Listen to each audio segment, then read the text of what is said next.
Welcome to School of Organizing, where school is always in session.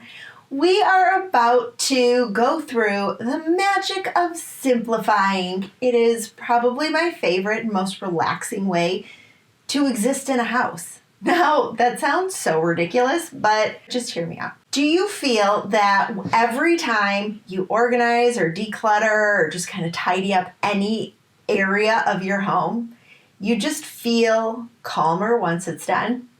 Yeah, you know what I'm talking about. So that whole idea is all about simplifying what you have. That's the whole point of it. So when I say the magic of simplifying, that's what I'm talking about. Is just removing all of the crazy extra that we have in our house. The expression, a cluttered space leads to a cluttered mind.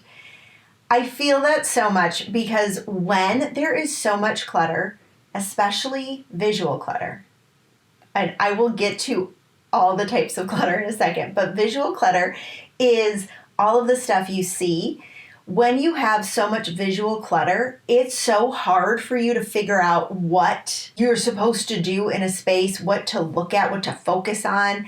Your brain doesn't know what to do or where to go because your brain reacts to the different events and then the story that ties those events together.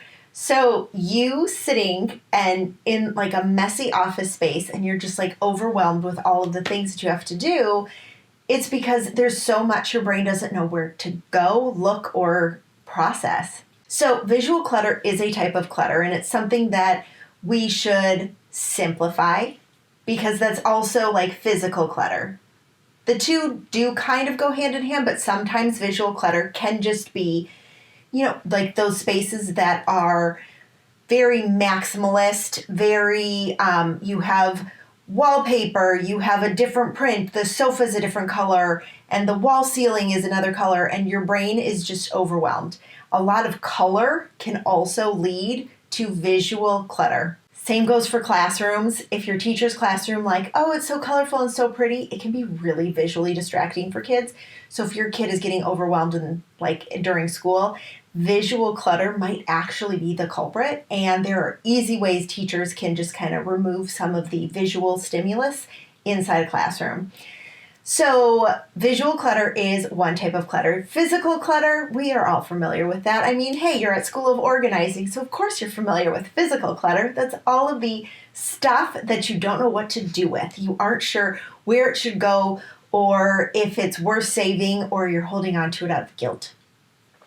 Mental clutter is all the stuff going on up here, and it's all the thoughts and all the decisions and all the ideas that you have, and this kind of clutter can really take over everything. And so getting simple with our thought processes, not with our thoughts, the process of thinking, that it will help reduce the excess mental clutter. And then the fourth type of clutter is auditory clutter, and that is just when so many sounds are coming at you and your brain, again, doesn't know how to process all of that. A lot of times, like noise-reducing headphones or something is a really easy way to kind of reduce the auditory clutter that's coming into your head. When you have kids, the auditory clutter can be very consuming because you're getting question after question after question, which then goes into mental clutter because you have to process and, okay, well, I have to remember this thing about this and that and whatever, and it's all up here and you're not writing it down. And so it's a lot. So these four types of clutters can easily be simplified if we take action and have some effective and efficient and realistic steps to do so. So the first way to simplify our clutter, one, let's start with visual clutter. An easy way to reduce visual clutter is to reduce some of the distractions. So again, this can go with physical clutter. So if in your office space it is a solid color or a two-tone color, maybe there's like a print that just makes you happy, then reduce other things that either clash with it or compete with it. This also goes into design. Like a lot of visual components in our home really can affect clutter, our thinking, our process, make things really not simple. So we want to simplify, make it as easy as possible. So removing those things from that space. The office is the easiest place to start because you are there. Typically the office has like 1 to 2 purposes.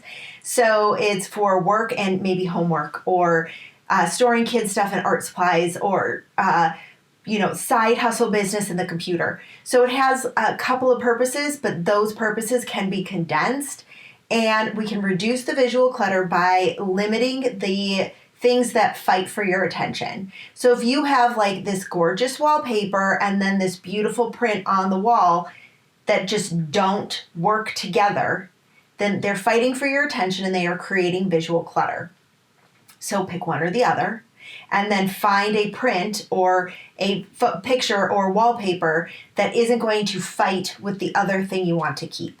And really, there are so many ways and so many amazing designers that can easily walk you through how to do this and reduce the visual distractions that you might be feeling in your office.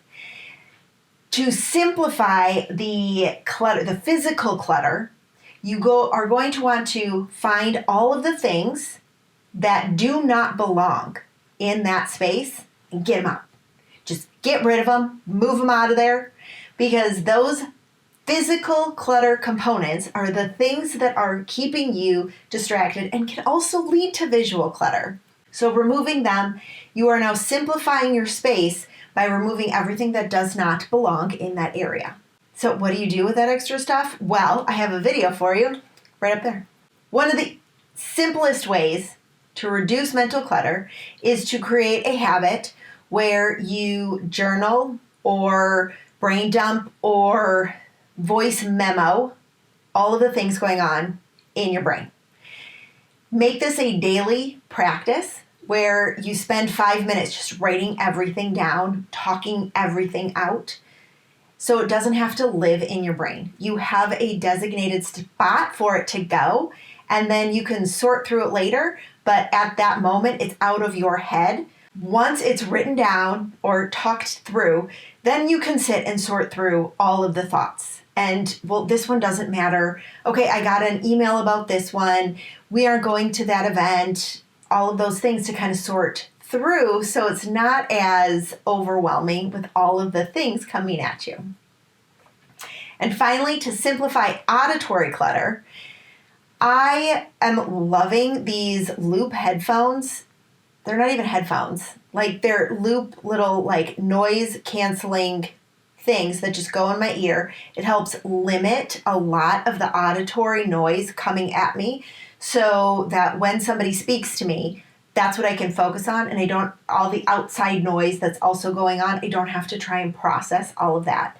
Especially around dinner. Dinner has been the time I've noticed for us, it gets very auditory heavy. So usually that's when the kids are allowed to watch a show, my husband's cooking, somebody needs help with homework or work assignment, somebody has to go to an activity, the dog is running back and forth. There's so much noise that it just is very auditorily overstimulating. So to reduce all the outside noise, and I can have a conversation with somebody, I've been using those loop ear things. Also, you can use earbuds and then just do noise canceling, and then it reduces the noise significantly. Or there's so many other options too to help reduce that auditory clutter. So really, when we keep things simple, when we reduce the clutter and we simplify, we find magic in our home because everything is now simple and easy. In my free workbook, I am going to help you kind of simplify all of the things. So make sure you download that where you are watching this video. And don't forget to check out all of these other videos and playlists and subscribe, and we will see you soon. Love what you see? Don't forget to subscribe. New videos every Wednesday.